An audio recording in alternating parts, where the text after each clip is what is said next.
Hey everybody, Ryan here. I'm coming at you with my weekly chat video as put forth by James DB Collector 1974. Um, yeah, we got three awesome topics I'm going to talk about. Just real quick, if there's anybody um, with the name Emily, I'm just letting you know that apparently I'm supposed to share this drink with you.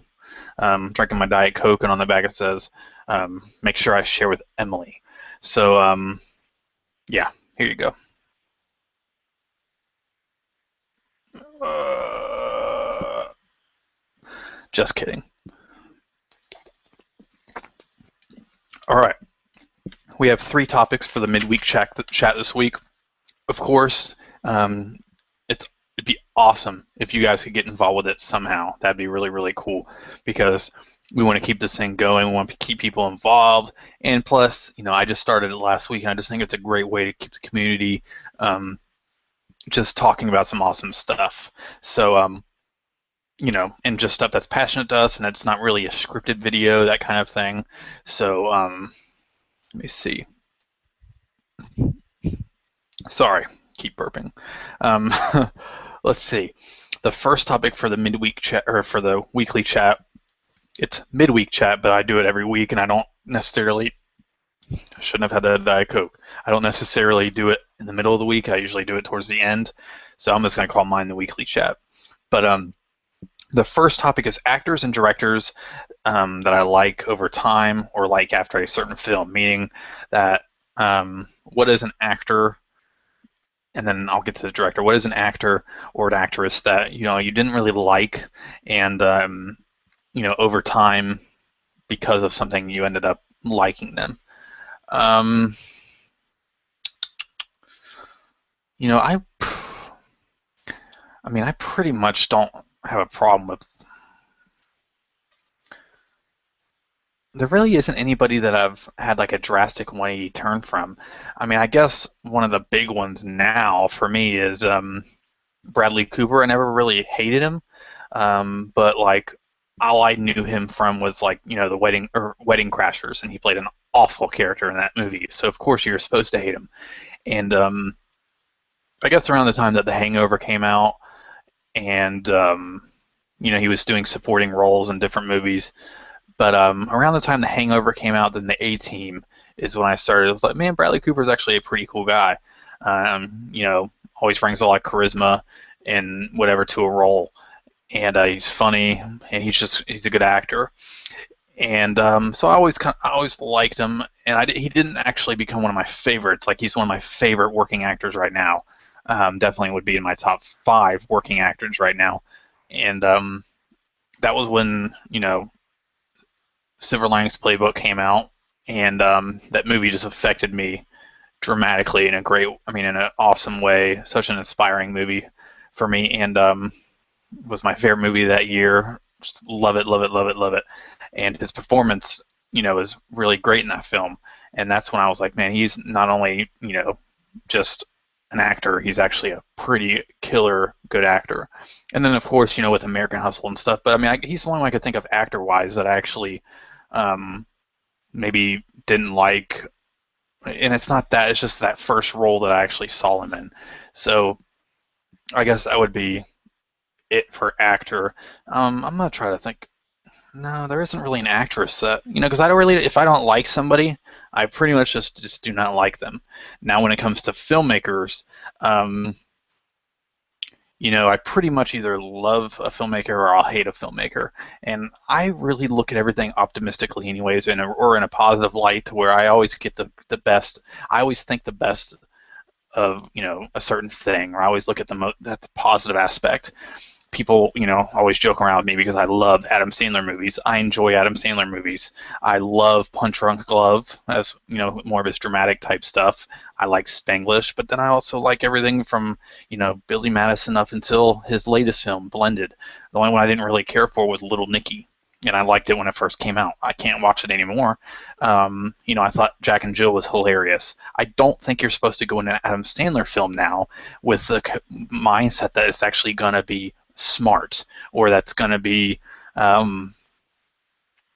you know, I just think you need to leave your brain at the door, because I went and saw Blended, and people are hating on that movie, and I laughed the entire time. I just thought it was hilarious, and people can make fun of me all they want. I mean, not in my actual, but people could leave comments on my videos saying Adam Sandler sucks, all that stuff. His movies suck. How can you? I don't care. I'm not afraid to admit that. I think Blended is a hilarious movie, and I think that Jack and Jill was funny. It was stupid. It's supposed to be stupid.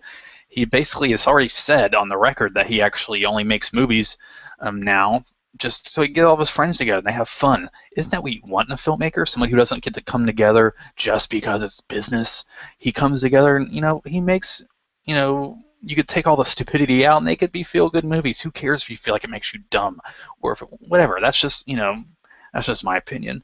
And I didn't really realize I was going to get off on a rant, but yeah. Okay, so I guess there is one director that I just did not have a taste for or even cared about when I was younger, and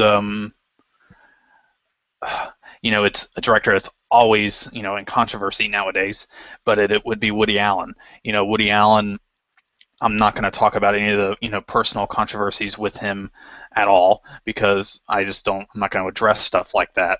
But as a filmmaker, he is somebody that when I was a kid, I would see his movies, specifically like Sleeper. I would see Sleeper like on the thing, and I'd be like, man, that guy, I don't know why, like, I knew of his status as as a filmmaker and an actor, and he was legendary in the Hollywood, in the film community, but I didn't understand why, and I avoided his films. Even when I started watching movies and I became a cinephile, I just avoided his films until I was in high school and I saw Annie Hall for the first time, and that film blew me away. I loved it every single second. The nonlinear storytelling is actually my top favorite films. Is The Godfather Part 2, tied as number 1.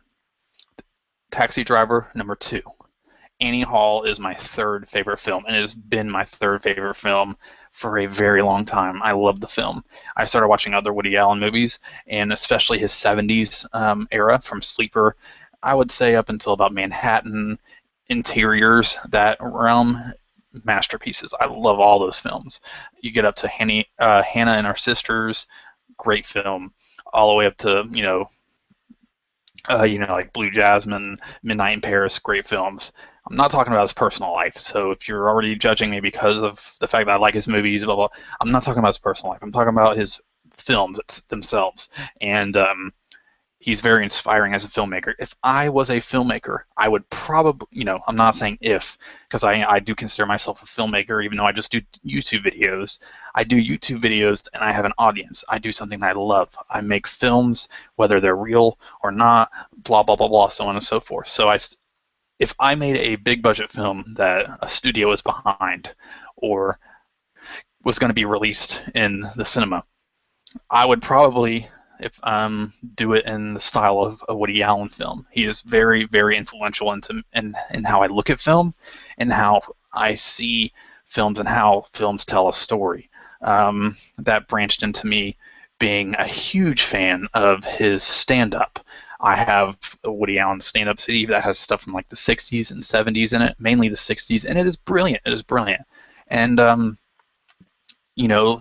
the way that I've written, I have a lot of stuff that I have written. I have comedy that's written. I have stand-up stuff that's written. I say things just for the heck of it in real life. People that know me know I have one of those sense of humor is that I'm very sarcastic. I'm very, sometimes I cross the line. That's the kind of humor that I have. It's never mean-spirited, though. A lot of my comedy and how I, have a sense of humor comes from Woody Allen films. That style of sense of humor. I mean, he has been a huge influence on my life in that way. And like I said, I'm not talking about the personal life, even though I keep saying that I'm not going to talk about his personal life, because that shouldn't even be an issue in regards to this. And the only reason why I say that is because I had a lot of people eventually leave hate on my top 5 favorite Woody Allen films, and I'm just like, dude, whatever the heck happened. That's personal life stuff. Of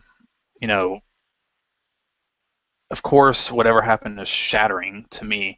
as somebody who's inspired by that person, but I just don't even give that any.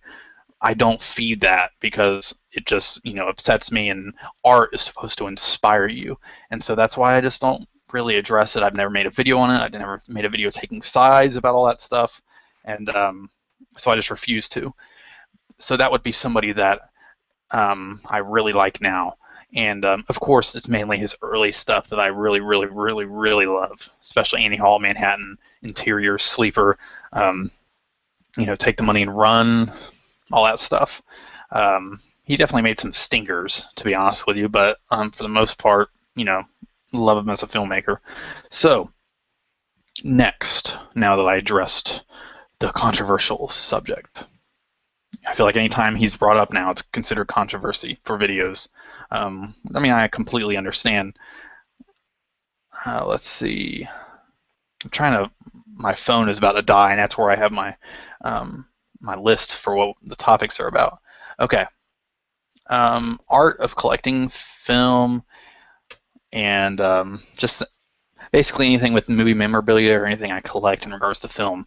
As you see behind me, I have movie posters. I got Taxi Driver here, Cannes Film Festival right there, Psycho, Vertigo, Frankenstein up there, Monty Python and the Holy Grail.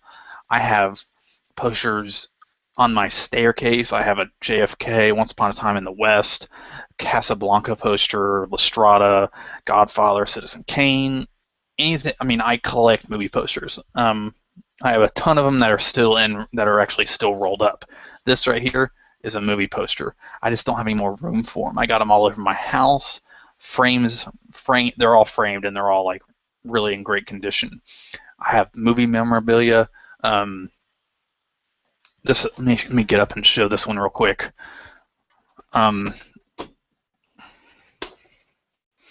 This is my most prized possession. My dad went to St. Martin, I think, somewhere I think in the Bahamas, and he met what's his name? I forget his name. Nick Malley. He was on the creative team in regards to creating Yoda, and so he has a store where he has like Yoda memorabilia. This is the bag, but this is the actual picture right here. He drew me this. My dad had him draw me this picture right here of Yoda. You see him and George Lucas and stuff working on it, and yeah, and so he drew that, put For Ryan on it, 2007. That's a picture of my dad with him shaking his hand.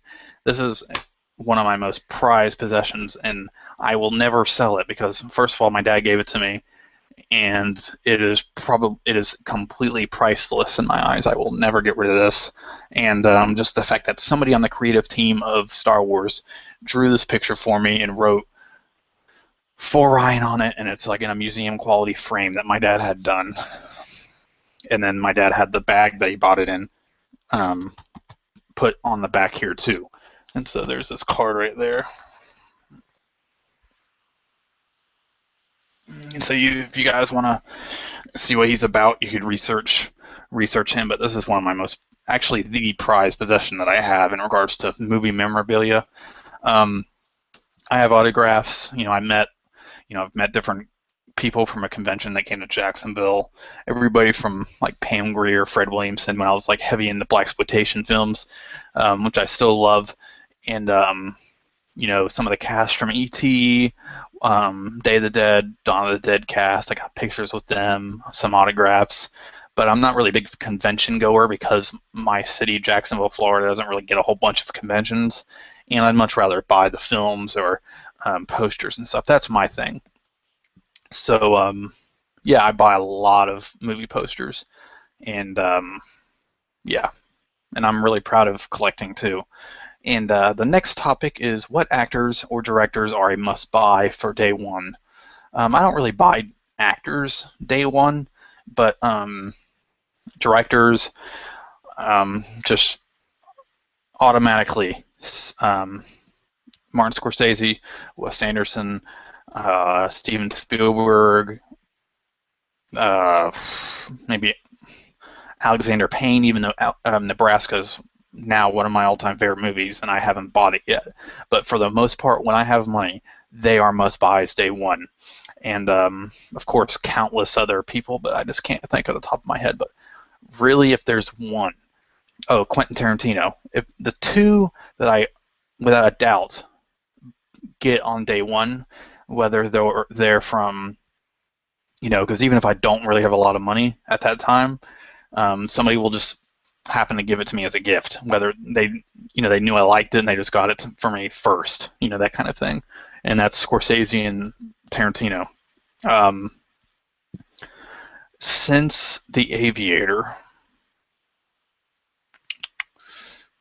no, Gangs of New York. Since Gangs of New York, I've gotten every Martin Scorsese film the day it came out on whatever format that it was released on at the time.